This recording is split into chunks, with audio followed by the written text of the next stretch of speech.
Hi everyone, welcome to Picture Book Mondays with Miss Marie. I'm glad that you're joining me today. I have some books that are about a topic that's near and dear to my heart. Recently, someone that I know and close to me has been diagnosed with type 1 diabetes, which is juvenile diabetes. And these books, I came across them and I ordered them, and I wanted to share them with the community because this is a diagnosis that is becoming more and more common among children. So let me show you what I have. I have 3 parenting books, and then I have 2 other nonfiction books that are written for your child and from a child's perspective. So let's get started. The first book that I have is called The Type 1 Life, a Roadmap for Parents of Children with Newly Diagnosed Type 1 Diabetes. This is written by Jessica Freeman, and she also published this. This is a self-published book. But what happens is Jessica has grown up and was diagnosed with type 1 diabetes as a child. And what she does is she's a specialist now with diabetes. So she's taken the opportunity in her life to help other parents the way that her parents had helped her, and she had seen the challenges that her parents had gone through. So this is it literally is a roadmap.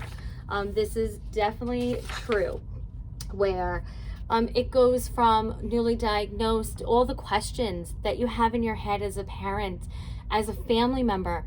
Why this child? Why us? Why this family? You might not have any history of type 1 diabetes in your family, and all of a sudden it just kind of creeped up.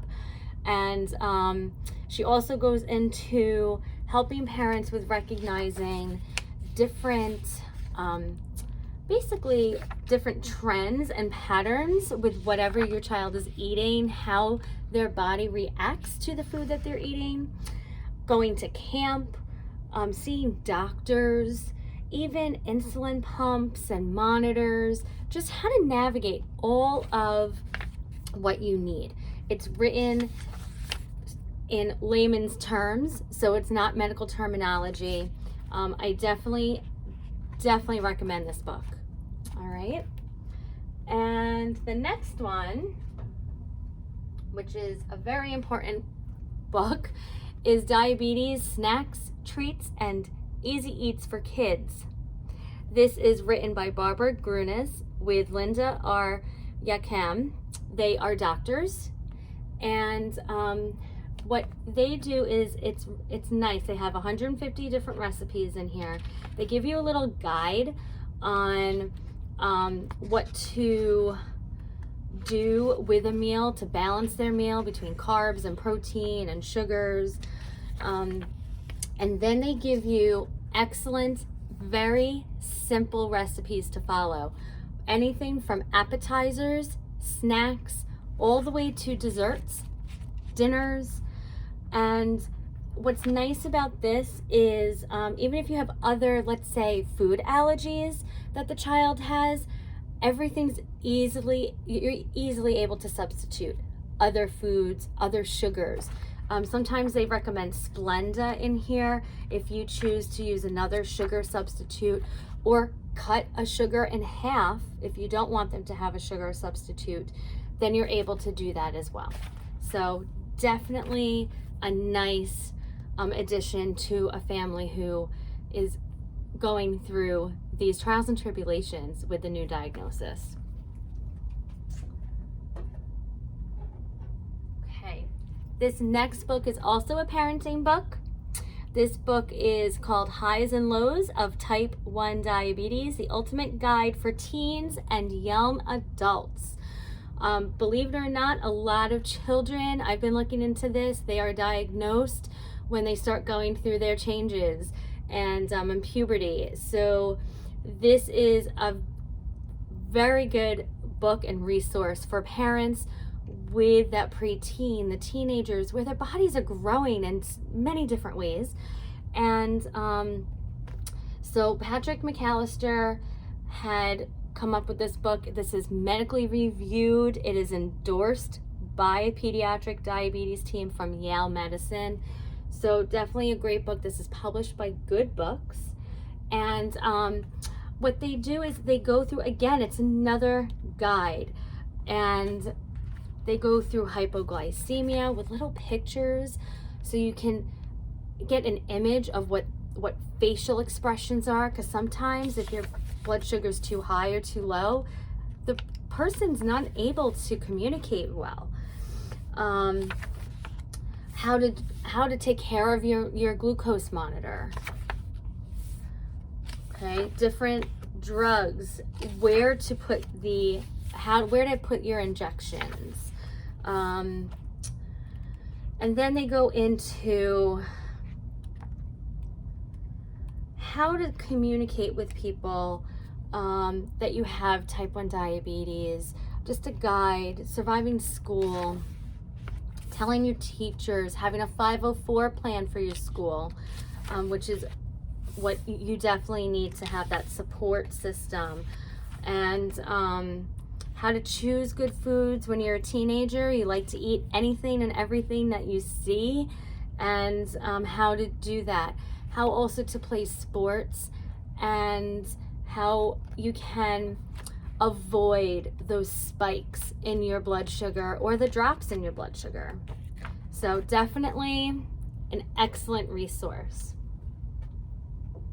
Now I'm going to change a little bit and switch over to now 2 picture books that I had come across, and they're written by children, and it's talking about their diagnosis of type 1 diabetes. I'm still me, can't you see? Diabetes won't stop me. This is written by Valorie Hergenreter, and illustrated by Mariann Asbury. The publisher is Luminare Press. What's wonderful about this book is that she shares with everyone that even though she's newly diagnosed, she's not a changed person. She has her ups and her downs.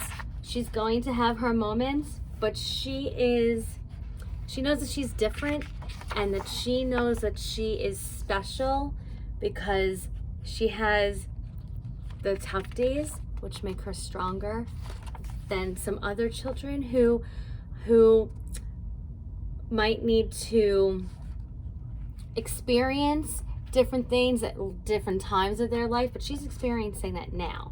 And she's learning about her body a little bit earlier than maybe some other children would. And how she dreams to travel further. And she knows that if things don't go right, it's okay. They're going to keep working on it, and there's going to be another day. Tomorrow's another day to get it right. And to keep your smile bright. So this is a very encouraging book for children. Okay? So please come and look at this book too. Then this book is a self-published book. Year 1 with type 1. It is a true story of a boy with type 1 diabetes. It is published by Owl Eye Books, and it is written by Mike Suarez, illustrated by Olsie Tola. And it does go step by step through the experience that the child had and what the child was thinking while they weren't feeling well, before they went to the ER for help, while they were in the hospital having tests and getting finger pricks, and just it's the experience. So you get to see a little bit more of how they were feeling. This is a wonderful story to share with family members of a child who was just newly diagnosed.